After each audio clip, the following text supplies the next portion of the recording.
Hi friend, good evening. সকালে তোমরা সবাই কেমন আছো? আমি একটা ছোট্ট জলখাবার রেসিপি নিয়েছি, সেটাই তোমাদের সাথে শেয়ার করছি। দেখো, এখানে আমি 2 চামচ তেল দিয়েছি। তারপর তেলটা যখন গরম হয়ে গেছে, আমি গোটা জিরে এখানে দিয়েছি। গোটা জিরেটা একটু ভাজা হয়ে যাওয়ার পর এখানে বড় সাইজের 2টো পেঁয়াজ নিয়েছি, সেটাকে আমি একটু দিয়ে দিয়েছি। জিরেটা ভাজার পরেই পেঁয়াজটা অ্যাড করেছি। পেঁয়াজটা যখন একটু ব্রাউন হয়ে আসবে, তখন আমি এখানে 1 চামচ আদা বাটা ইউজ করছি। আদা বাটাটা একটু যখন ভাজা হয়ে যাবে, তারপর আমি 1 চামচ রসুন বাটা ইউজ করেছি। এটা যখন এগুলো দুটো যখন কাঁচা গন্ধ চলে যাবে, তারপরে এখানে আমি 4টে কাঁচা লঙ্কা ইউজ করেছি। যে যার স্বাদ মতো ঝালটা ব্যবহার করবে।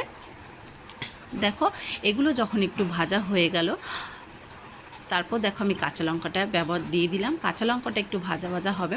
তারপর এখানে আমি ছোটো ছোটো টুকরো করে বা কুচিয়ে আলু ভাজার থেকেও ঝিরিঝিরি করে আমি এখানে গাজর কেটেছি, গাজরগুলো দিলাম। এখানে 3টে আমি গাজর নিয়েছি। 3টে গাজর দেখো আমি ছোটো ছোটো করে কেটে রেখেছি। তারপর আমি একটা বড় ক্যাপসিকাম নিয়েছি, সেটাও আমি দিয়ে দিলাম। দেখো, এগুলো একটু ভাজা হবে, গাজরটা একটু শক্ত থাকবে বলে আমি একটু ঢাকনা দিয়ে রেখেছি 2 থেকে 3 মিনিটের মতো।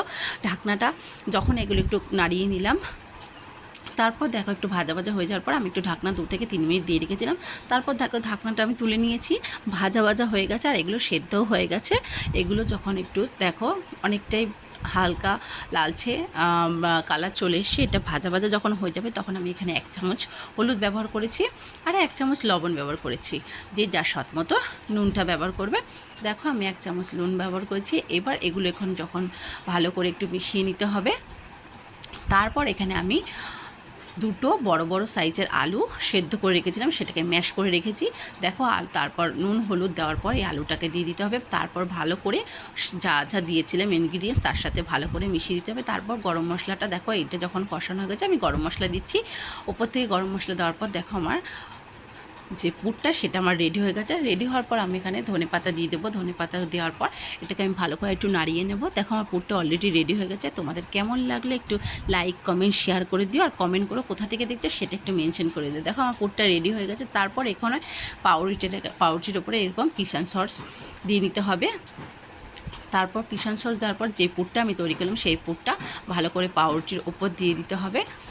দেখো, এটা দেওয়ার পর পাউরুটিটাকে রেখে দিলাম। তারপর দিন আর একটা পাউরুটি নিলাম, ওর ওপরও সেই একইভাবে কিষান সস অ্যাড করে দিতে হবে। তারপর ওটাকে ওই যেই পাউরুটিটার মধ্যে পুর দিয়েছি তার উপরে এটাকে চাপিয়ে দিতে হবে।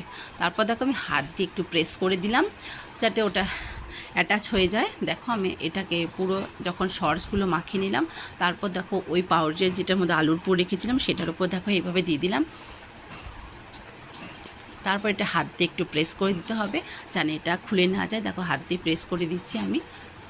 এগুলো সাইড দিয়ে বেরিয়ে গেলে একটু ছড়িয়ে নিতে পারো, কোনো অসুবিধা নেই। দেখো, আমি এরকম করে সবকটা পাউরুটি অ্যাড করে নিচ্ছি। তারপর আমি এরকম খুন্তির সাহায্যে কড়াইটার মধ্যে জাস্ট সামান্য তেল দিয়েছি। এটা তোমরা ব্রাশ থাকলে ব্রাশ দিয়েও করতে পারো।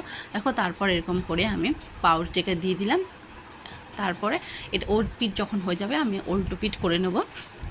আর একবার বলছি, তোমাদের ভালো লাগলে চ্যানেলটাকে লাইক শেয়ার সাবস্ক্রাইব করে দিও, আর বেল বাটনটা টিপতে কিন্তু অবশ্যই ভুলো না। তাহলে আমার যা আপডেট দেবো সেগুলো তোমরা চটপট পেয়ে যাবে। আর কেমন লাগলো তোমরা একটু কমেন্ট করে জানিও, ভালো লাগলে সেটাও জানিও। টাটা, আজকের মতো রাখছি।